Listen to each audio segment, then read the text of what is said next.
Hola, buenos días y bienvenidos nuevamente al primer curso virtual de Ecoteología. Yo soy Antonio Zambrano Allende, soy miembro del Movimiento Ciudadano Frente al Cambio Climático, el MOSIC, y dentro de este equipo nacional soy el responsable de energías limpias y activismo. A ver, ¿qué es el efecto invernadero? Bueno, para hablar del efecto invernadero hay que hablar un poquito de cómo funciona nuestro planeta. Para que nosotros estemos acá, tiene que haber o existe desde que se empezó a formar la Tierra una enorme cantidad de elementos que interactúan alrededor de su superficie. Muchos de ellos, una gran cantidad, son gases. Una serie de gases, muchos de nosotros conocemos varios de ellos, como el oxígeno, por ejemplo, y varios otros. Estos gases que se han ido formando y juntando e interactuando a lo largo de la vida del planeta Tierra, han ido formando esta capa que nosotros llamamos atmósfera. Esta capa que nosotros llamamos atmósfera es una pequeña capa finita, bastante delgada en realidad si uno lo ve en términos cosmológicos, permite que suceda algo bien particular, permite que la radiación del Sol, es decir, la luz solar, en el momento que golpea todos los astros en el universo, suceden cosas distintas. En nuestro caso, cuando la luz de nuestro Sol choca con la superficie de la Tierra, rebota.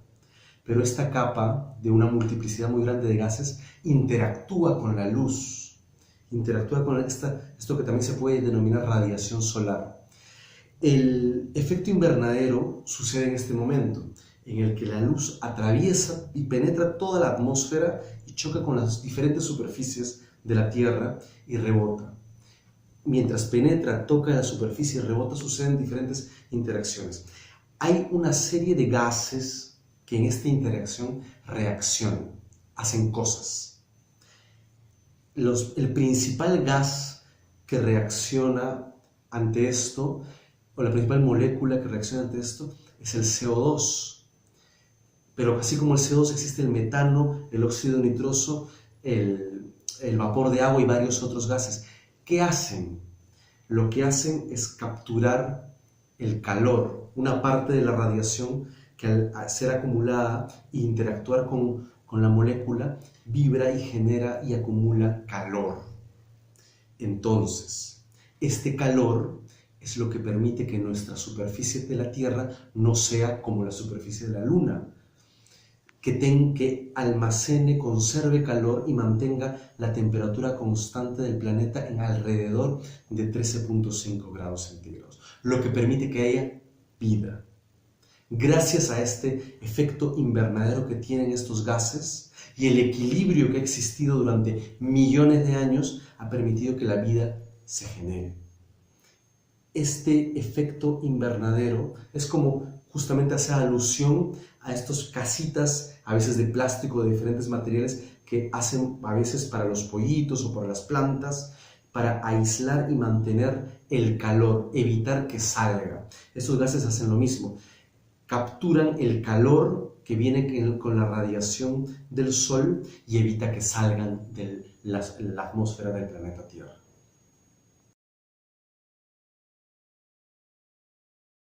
¿Qué es el calentamiento global? Bueno, como les acabo de explicar, el efecto invernadero es esta reacción que tienen algunos gases en la atmósfera. Pero sin embargo, estos gases han interactuado con la radiación solar y con todo a su alrededor por millones de años en ciclos diferentes en la historia del planeta Tierra, desde muchísimo antes de los dinosaurios hasta el día de hoy, y han permitido la vida en la Tierra. Pero el calentamiento global es un fenómeno diferente. Es un fenómeno que sucede cuando las medidas históricas de estos gases empiezan a cambiar. Estos cambios han sucedido en la historia del planeta Tierra varias veces, sin embargo, nunca a altas velocidades. El calentamiento global que hoy existe en la Tierra se está generando en periodos microscópicos, es decir, en los últimos 300 años y mucho más rápido en las últimas décadas. Esto es completamente extraordinario. En los cerca de 2 millones de años que existe desde el homínido hasta el día de hoy, no se había dado un fenómeno como tal. Es decir, estamos acelerando procesos que normalmente se dan en millones de años. ¿Y qué es entonces el calentamiento global? Es cuando se acumula una enorme cantidad de ciertos gases en un periodo pequeño de tiempo, de tal forma que la radiación del Sol que entraba y que golpeaba la Tierra y luego rebotaba hacia el espacio, ya no sale en la misma magnitud, con la misma proporción, sino que se queda acá. Imagínense que estén en un cuarto, en un aula, en un salón de clases, y ustedes son el reflejo del Sol en este salón de clases. Emiten calor, todos nosotros emitimos calor. Si cerramos todo, si cerramos puertas y ventanas, automáticamente, uno, el calor que viene de afuera del salón se va a quedar en el salón. Y dos, nuestro propio calor va a empezar a elevar la temperatura. Eso es lo que está pasando el día de hoy. Cada día, para la existencia de la economía global, se queman en el mundo 90 millones de barriles de petróleo. Cada barril de petróleo tiene alrededor de 150 litros de petróleo. Cada día, cada 24 horas. Esa enorme cantidad de combustibles fósiles que se están quemando y emitiendo a la atmósfera acumula CO2, que es el principal gas de efecto invernadero en el planeta. Hay otras actividades, como por ejemplo el consumo de carne, es decir, para generar 1 kilo de carne de vacuno, de cerdo o de cualquier carne, se genera metano por la forma industrial como se lo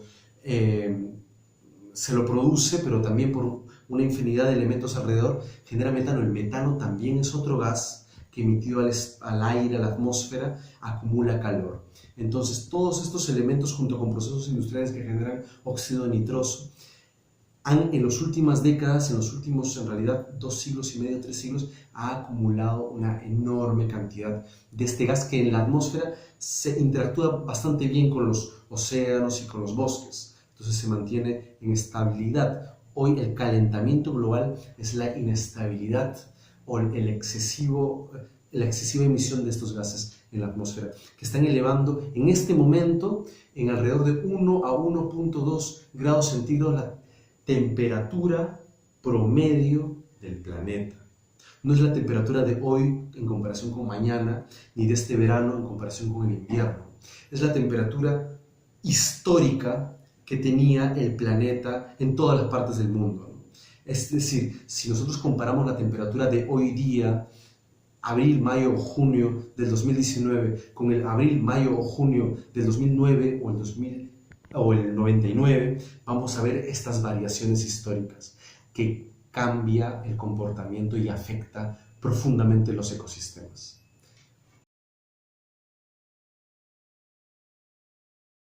Entonces, a todo esto, ¿qué es el cambio climático?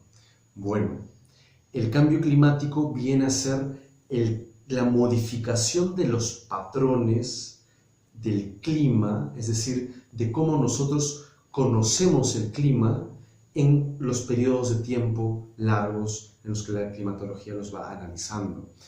¿Qué significa? Que si antes nosotros teníamos veranos marcados en, por ejemplo, Puno, Cusco o algún punto de Sudáfrica o de Asia en particular, van a encontrarse otros por este calentamiento global, por el cambio de la temperatura, van a empezar a generarse otros patrones. Entonces, los ecosistemas van a empezar a modificarse a partir de estos.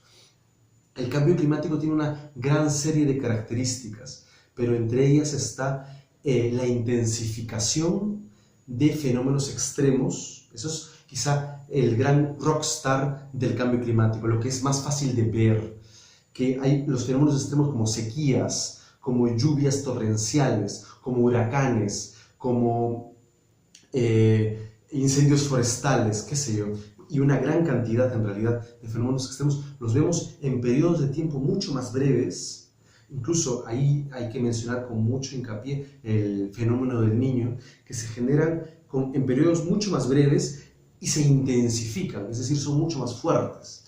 Entonces vamos a tener que, por ejemplo, el último periodo de sequía o de incendios forestales en Estados Unidos y en el norte de Europa fue desastroso porque generó incendios mucho más grandes, mucho más difíciles de controlar y esparcidos en mucho más zonas.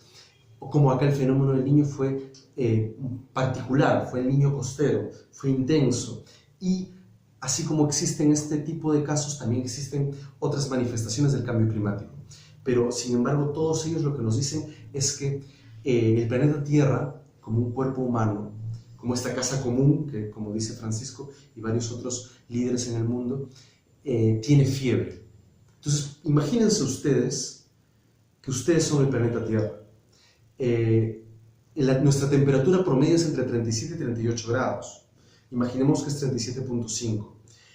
Esa es igual a la temperatura de la Tierra, que es alrededor de 13.5 grados centígrados. Imagínense que es lo mismo. Y ustedes suben 1 grado su temperatura promedio. ¿Qué pasa? Tienen fiebre. Tienen 38, 38 y medio. ¿Qué pasa cuando tienen fiebre? Les duele la cabeza, a veces les duele algún órgano, sienten escalofríos, los huesos les molestan, etc. Lo que pasa, la reacción con el planeta Tierra es bastante parecido. Los ecosistemas empiezan a modificarse. Los océanos empiezan a acidificarse, los corales se empiezan a blanquear. Hay algunas especies que se trasladan de pisos altitudinales. Hay, por ejemplo, especies de choclo, de papa, que ya no pueden ser cultivados a la misma altura. Entonces tienen que cultivarse en diferentes alturas. Hay ecosistemas que migran centímetros, metros en diferentes direcciones cuando pueden. Cuando no pueden, empiezan a desaparecer. Se han hallado casos incluso de especies de peces que por diferentes motivos de cambio en el pH del agua donde viven, cambian de sexo para permitir la sobrevivencia de tal o cual especie. Entonces, los ecosistemas cambian como nuestro cuerpo cambia como una fiebre.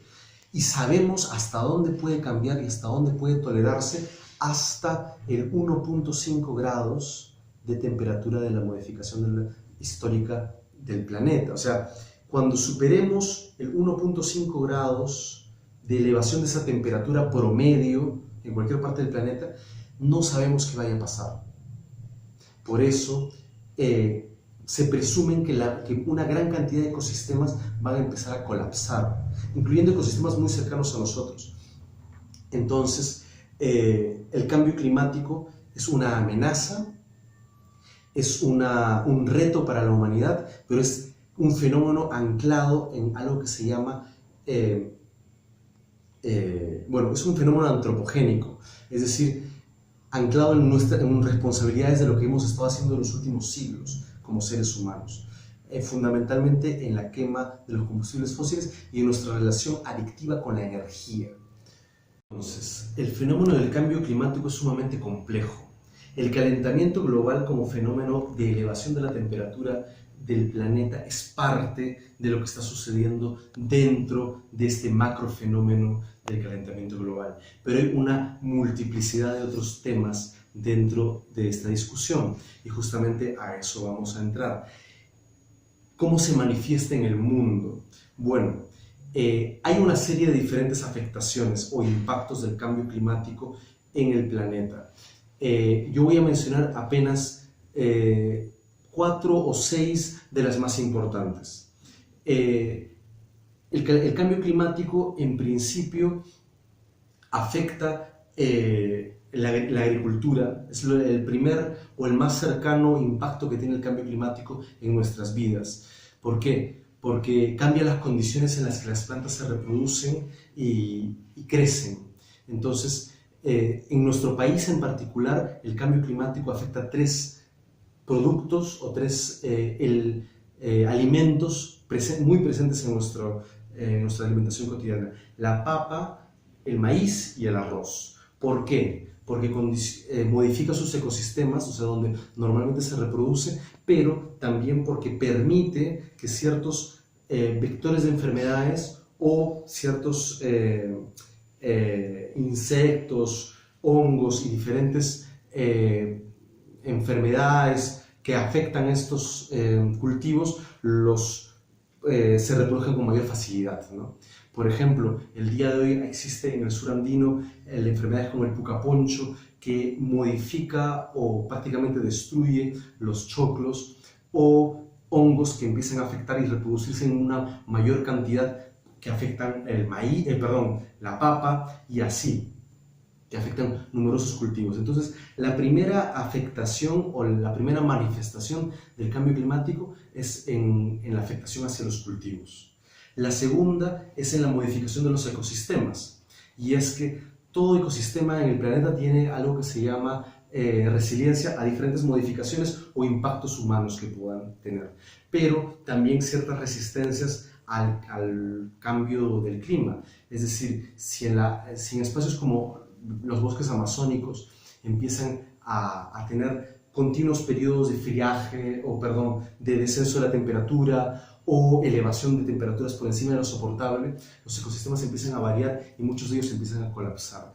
Entonces, la biodiversidad que se encuentra en él empieza a reaccionar, tanto extinguiéndose como dispersándose en otros ecosistemas. Entonces, la segunda gran afectación del cambio climático en el planeta, que es de forma visible, es en la pérdida de biodiversidad.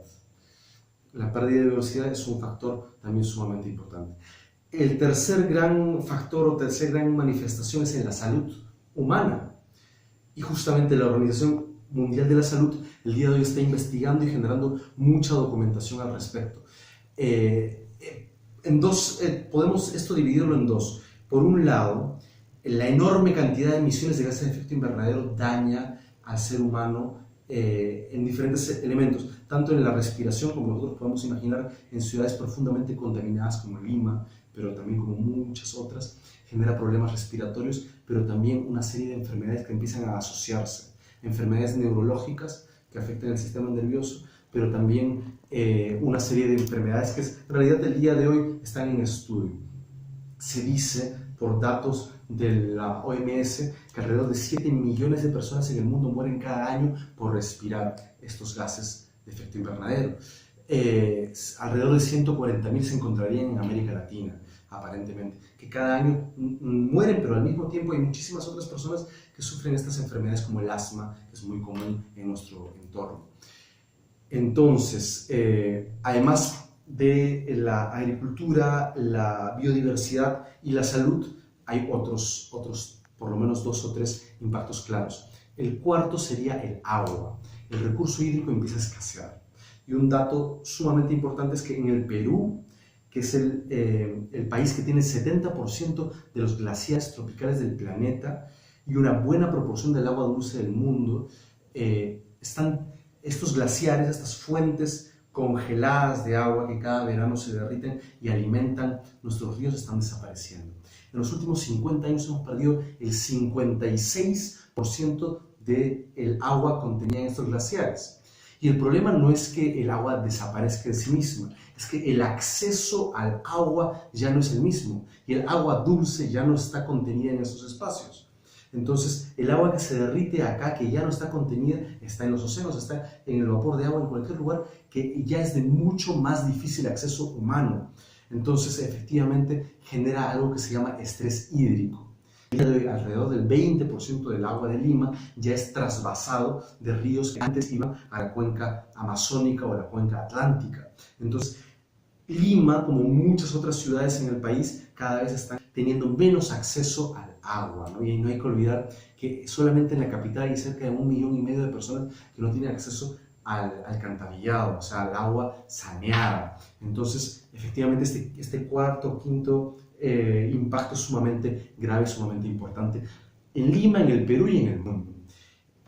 Sí, no quiero dejar pasar el otro lado del tema de la salud, también bastante importante alrededor del cambio climático, y es que el cambio climático y la elevación de la temperatura promedio en el planeta permite también que ciertos llamados vectores de enfermedades, que no son otra cosa o son bastante bien conocidos como los mosquitos, que transmiten ciertas enfermedades como el dengue, la malaria, la chikungunya, etc., tienen mayores o mejores condiciones de reproducción con la elevación de la temperatura del planeta que antes. Entonces, el día de hoy podemos encontrar mosquitos del dengue a más de 3.000 metros de altura, cosa que antes simplemente no existían porque no tenían las condiciones climatológicas para reproducirse. Entonces, la salud humana está afectada tanto por la emisión de gases de efecto invernadero como por el cambio climático y las repercusiones o afectaciones que este genera, ¿no? Finalmente, dos elementos adicionales. Uno es la famosa intrusión marina. ¿Qué significa? Significa que con el cambio climático los casquetes polares están empezando a descongelar. El agua que se encontraba flotando en los polos se descongela y bueno, eso entra a incorporar la parte de los océanos y el agua líquida. Sin embargo, el agua que se encontraba sobre la superficie de la Tierra, como en el caso de Groenlandia, por ejemplo, se está derritiendo e incorporando toda su masa en los océanos. Eso eleva ligeramente las aguas de los océanos, y lo que genera que en algunas playas, o en realidad en algunas zonas del mundo, el agua empieza a penetrar tierra adentro. Esto hace que el agua se infiltre y eventualmente pueda tocar el agua salina, el agua dulce. Hay que recordar que el 90% de la población mundial vive cerca de las costas y se nutre de agua gracias a los pozos. Entonces el agua subterránea es sumamente importante y el cambio climático puede generar que la elevación de los océanos combine el agua y haga inútil y profundice el estrés hídrico de estas zonas, ¿no? Finalmente, el cambio climático también genera conflictos.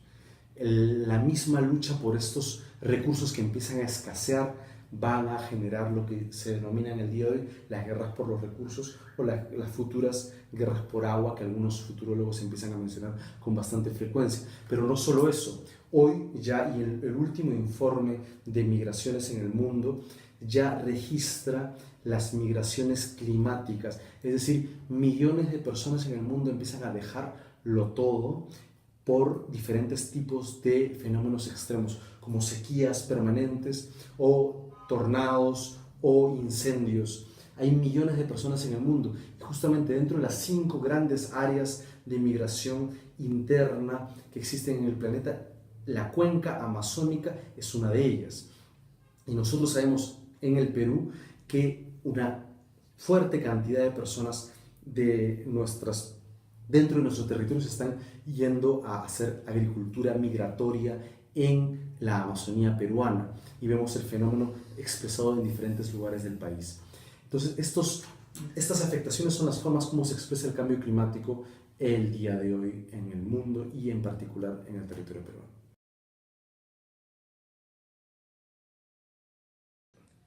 Nosotros no podemos detener el cambio climático, pero podemos frenar la velocidad a la que está yendo el día de hoy.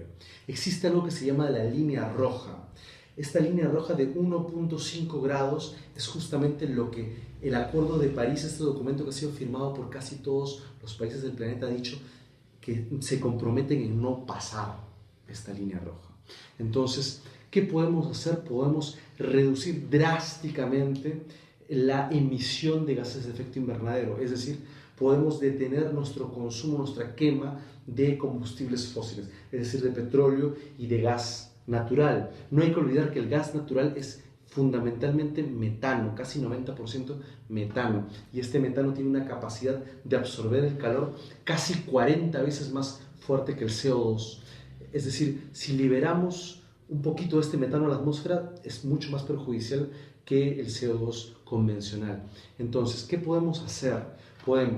Hay miles de fórmulas individuales y colectivas. Quizá las colectivas sean las más importantes, pero les cito algunas. Podemos empezar a dejar el transporte motorizado en todas las formas que sea posible. Es decir, si podemos ir de un lugar a otro caminando en vez de usar mototaxi, hay que hacerlo. Si podemos empezar a transitar lugares cortos en bicicleta en vez de usar algo que tenga motor, sea un taxi, sea un colectivo, sea un bus, hay que hacerlo.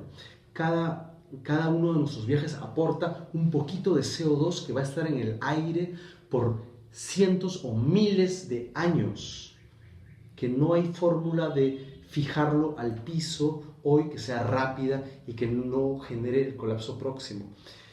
¿Qué otras formas? Empezar a consumir lo nuestro, empezar a consumir de agricultores que hagan agroecología. Hoy la mayor cantidad de agricultura en el Perú y en el mundo se hace usando productos químicos y productos derivados del petróleo. Entonces, buscar los lugares donde vendan productos agroecológicos que no usen petróleo, que finalmente se termina emitiendo en el aire nuevamente, que además nos dañan profundamente nuestra salud, es otra cosa que se puede hacer. Además, hay múltiples otras maneras, como empezar a cultivar nuestras pequeñas plantas en nuestro jardín, enverdecer las ciudades, evitar que talen nuestros árboles. ¿Por qué? Porque la madera del árbol es ese CO2 que el árbol captura. Entonces plantar más árboles en nuestras ciudades y en realidad luego de eso asociarte con otra gente que esté intentando hacer lo mismo. Dejar de comer carne quizás sea una de las fórmulas también de mayores impactos individuales que podemos hacer. ¿Por qué? No porque odiemos a las vacas, a los chanchos, a las gallinas, a los pollos, sino porque a pesar de que nos puede parecer muy rico, daña profundamente los ecosistemas, en particular en América del Sur, porque las vacas, los chanchos, etcétera, tienen un alto impacto por la fórmula, la manera como se los cría, la cantidad enorme de desechos que producen, la cantidad absurda de agua que consume y finalmente la deforestación que genera enormes cantidades de deforestación, no solo en Brasil, países como Brasil, sino como Argentina, pero también en el Perú. Entonces, evitar consumir carne también ayuda. No necesariamente volvernos veganos o vegetarianos, pero empezar a reducir paulatinamente la cantidad de carne que consumimos al día. Nadie necesita consumir 3 veces al día carne, ni todos los días. Bueno, además hay que asociarnos, hay que empezar a conversar con la gente que está queriendo hacer cosas. Tener asociaciones de ciclistas, participar en manifestaciones que reclaman al gobierno que tome medidas, son de la clase de cosas que están moviendo el mundo. No hay que olvidar que los ministerios de medio ambiente que existen en todo el planeta no se iniciaron por los buenos sentimientos que tenían nuestros gobernantes, se iniciaron porque científicos y ciudadanos como ustedes y como yo, como todos nosotros, se juntaron y dijeron hay que hacer algo para reducir los químicos en la comida, para darnos un poquito más de sostenibilidad y hacer nuestro ambiente un poquito mejor. No hay que olvidar que el Perú tiene uno de los 3 lugares más contaminados del mundo, casi nomás en La Oroya. La ciudadanía tiene que empezar a movilizarse para que el Estado tome medidas en todo nuestro entorno y que cuide nuestros ecosistemas. Hay que recordar que el Perú tiene 84 de los 104 microclimas que existen en el mundo y todos ellos son sumamente frágiles porque se encuentran encajonados en pequeños espacios geográficos sensibles a nuestra intervención directa. Ahí está la minería, el petróleo, la explotación de madera, como indirecta. Y ahí está el cambio climático. Hay que intentar proteger nuestros ecosistemas, sea dentro de nuestras ciudades como fuera de él. Eso es todo lo que podemos hacer, pero siempre hay que pensar fórmulas nuevas. Hay que reciclar, hay que reusar, hay que reducir el consumo que tenemos nosotros, hay que apagar nuestra luz cada vez que sea posible, etc. Hay miles de formas y cada vez hay que pensar en nuevas, mejores y masivas maneras de participar todos juntos. La casa común está en peligro y es tiempo de una acción climática.